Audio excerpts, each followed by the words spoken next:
विधानसभा में शून्यकाल में नेता प्रतिपक्ष टीकाराम जूली ने कहा कि मैं हर सवाल पर खड़ा नहीं होता हूं।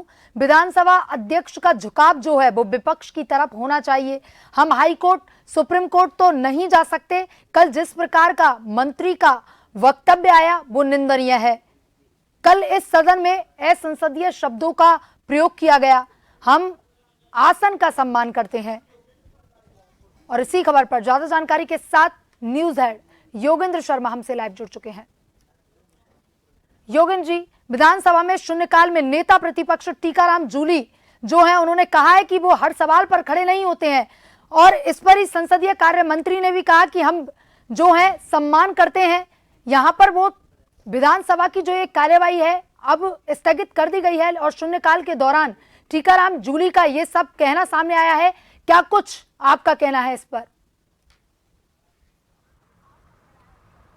देखिए, ये मेजर बात नहीं है, बात कल की है, एक दिन पहले की। और जब मंत्री के जवाब के बाद हंगामा हुआ और उसके बाद में सीएलपी लीडर टीकाराम जूली ने धृतराष्ट्र का आसन को, और जो समाचार पत्रों में और चैनल्स पे आज जो चला उससे अध्यक्ष आहत नजर आए।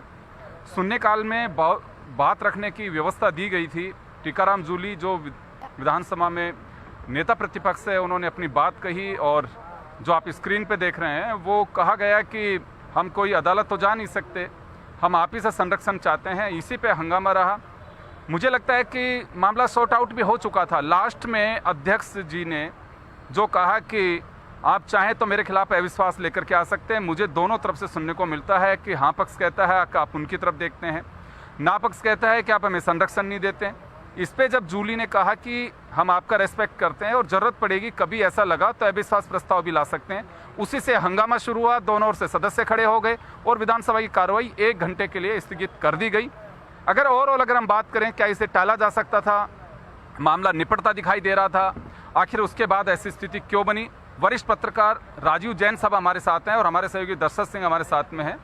राजीव जी, ये लगता है कि रिजल्ट पे पहुंच चुका था मामला, तो अध्यक्ष भी चाहते तो इसे टाल सकते थे और जूली भी अगर जैसे टल गया था, माफ़ी भी उन्होंने कह दी थी, अगर भाई बुरा लगा तो मैं खेद भी जताता हूँ। उसके बाद भी अचानक ये हंगामा रहा। देखिए, बिल्कुल इसमें जो मुझे लगता है कि अध्यक्ष ने एक चुनौती के रूप में कहा कि आप चाहें तो मेरे खिलाफ अविश्वास प्रस्ताव ले आएँ। अविश्वास उस पर कहीं ना कहीं उत्तेजित हो गए विपक्ष के सदस्य और वो बैल में आ गए, नारेबाजी करने लगे और उससे कहीं ना कहीं जो अध्यक्ष का जो गुस्सा था वो शांत नहीं हुआ और भड़क गया और उसके बाद वो सदन की कार्रवाई को 1 घंटे के लिए स्थगित करके चले गए। तो निश्चित रूप से अब ये मामला जो टलने वाला था, लेकिन कहीं ना कहीं दोनों पक्षों की जो एक अड़ाअड़ी की वजह से दोनों पक्ष एक दूसरे को चुनौती देते रहे, उसके कारण लगता है कि मामला अभी आगे और चलता नजर आ रहा है। जी बिल्कुल, इम्पोर्टेंट डिमांड्स होती हैं। पहली बात तो चिंता ये जाहिर की जाती है कि हाउस नहीं चलता, हाउस चलता नहीं है और चलने के बाद में जो स्थिति बनती है उसको लेकर के, जी गोवर्धन जी, ये स्थिति बनी और एक लाइन में स्थिति बनी और क्या कहना है इस पर पूरा जो मामला उसके? देखिए, जिस प्रकार से, क्योंकि सदन नियमों से और मर्यादाओं से चलती है और जिस प्रकार से मैं सोचता हूँ कि माननीय जो हमारे अध्यक्ष महोदय हैं और अध्यक्ष महोदय के साथ में जिस प्रकार से मैं कहता हूँ प्रतिपक्ष के नेता ने जो भाषा कही है कि भाई हम जरूरत पड़ने पर अविश्वास प्रस्ताव ले आएंगे, तो मैं तो ये तो क्योंकि हमारे भारतीय जनता पार्टी का निर्णय होगा कि वो क्या किस प्रकार से करते हैं। हमारे जो संसदीय सचिव है, हमारे जो मंत्रीगण हैं, वो सरकार के जो प्रतिष्ठित व्यक्ति है वो इस बात पर निर्णय करेंगे कि उनको किस प्रकार से जवाब देना चाहिए। क्योंकि मतलब एक अध्यक्ष की जो कुर्सी होती है वो वास्तव में एक सम्मानजनक होती है, एक न्यायप्रिय होती है और वो उस कुर्सी पर बैठते हैं तो वो एक न्यायप्रिय काम करते हैं। जिस प्रकार से माननीय देवनानी जी जिस प्रकार से काम कर रहे हैं और जिस प्रकार से सदन चला रहे हैं, हम उनको धन्यवाद देते हैं। लेकिन क्योंकि प्रतिपक्ष के नेता को या प्रतिपक्ष को संरक्षण भी देते, तो हम तो यही कहते हैं कि भाई हम ये सोचते हैं कि हम हमारी बात कहीं भी रख सकते हैं, लेकिन प्रतिपक्ष के लोगों को ये संरक्षण देते हमें कोई आपत्ति नहीं है। लेकिन जिस प्रकार से प्रतिपक्ष के नेता ने जो बात कही है वो गलत है इसकी चलिए गोवर्धन जी, एक मेरा सवाल है आपसे। सवाल ये है कि ये बात कही जाती है कि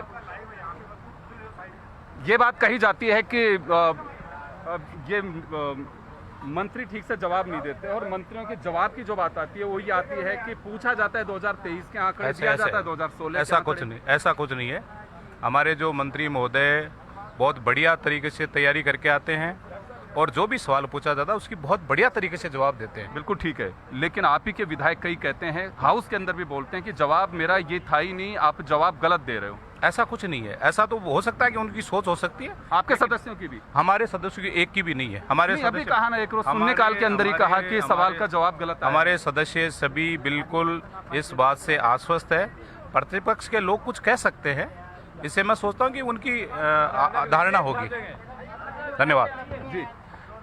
तो चलिए, बात वही आती है कि सत्ता पक्ष की ओर से ये मामला, मुझे लगता है जैसे राजीव जी पहले भी कह रहे थे कि ये इतनी जल्दी खत्म होने वाला नहीं। भैया थोड़ा साइड में हो जाए इधर, या यहाँ आ जाओ। जी राजीव जी, तो ये मामला कुछ दिन चल सकता है? देखिए, निश्चित रूप से अब कुछ समय ये मामला गरमाया रहेगा। इससे विधानसभा में जो अनुदान की मांगें चल रही हैं उस पर भी असर पड़ने की।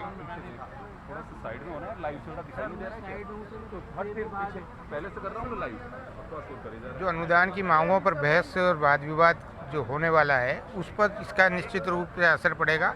अब ये कितना मामला चलता है आगे, इसमें अब दोनों पक्षों के जो वरिष्ठ नेता हैं, संसदीय मंत्री हैं, मुख्य सचेतक हैं, प्रतिपक्ष के नेता हैं और भी वरिष्ठ सदस्य हैं, उनको कहीं ना बीच बचाव करके इस मामले को सुलझाएंगे, तभी ये मामला कहीं सुलझता हुआ नजर आएगा। तो निश्चित रूप से जो एक चुनौतीपूर्ण अंदाज दोनों पक्षों की तरफ से चल रहा है। प्रेमी जी, ये जो कुछ मामला है इसे टाला जा सकता था या खींचेंगे अभी? नहीं, अभी स्थिति ऐसी नहीं बन रही है। कोशिश ये करें कि हाँ पक्ष में और ना पक्ष में दोनों में कोई तालमेल हो जाए तो अच्छी बात है। सदन हम तो ये चाहते हैं कि जब लोग जीत के आए हैं, अपने क्षेत्र की समस्याओं को रख रहे हैं, तो हम ये चाहते हैं कि क्षेत्र की समस्याओं का समाधान हो, और समाधान तभी होगा जब कोऑपरेशन हमारे विधानसभा अध्यक्ष की तरफ से मिलेगा। अध्यक्ष की तरफ से कोऑपरेशन कम मिल रहा है, वो सत्ता पक्ष के लोगों को तो ज़्यादा चांस देते हैं। तो उन्होंने तो खारिज किया इस बात को कि किसी तरह का कोई संरक्षण नहीं, गलत सवाल है ये। नहीं, वो तो बात करते हैं तो, लेकिन हम तो फील करते हैं ना, हम हमारे सारे विधायक ये फील करते हैं कि साहब हमें कम टाइम देते हैं, हम कोई खड़े होते हैं तो वो बिठा देते हैं। तो ये उनकी जो एक सोच है वो ठीक नहीं है। अब जैसे कल उन्होंने गहलोत साहब ने, अविनाश जी ने जो जिस तरह की टिप्पणी की, दिल्ली वाली टिप्पणी उन्होंने यहाँ कर दी, तो उसका क्या मतलब था? मैं समझता हूँ कि ऐसी टिप्पणी गहलोत साहब को करनी ही नहीं चाहिए थी, अविनाश जी को, क्योंकि उनको तो जवाब देना था, तो इस मामले में कोई बात ही नहीं थी। लेकिन उसके बावजूद उन्होंने टिप्पणी करने के बाद फिर हमारे इन्होंने भी कर दी। तो इस तरह से दोनों के प्रेमी जी, चलिए मैं कंटिन्यू रखूंगा आपको। मनोज जी है हमारे साथ में। मनोज जी, ये पूरा मामला टाला जा सकता था? पहले तो हाउस की मीटिंगें कम होती है और होती हैं तो हंगामे की बेट चढ़ जाती है।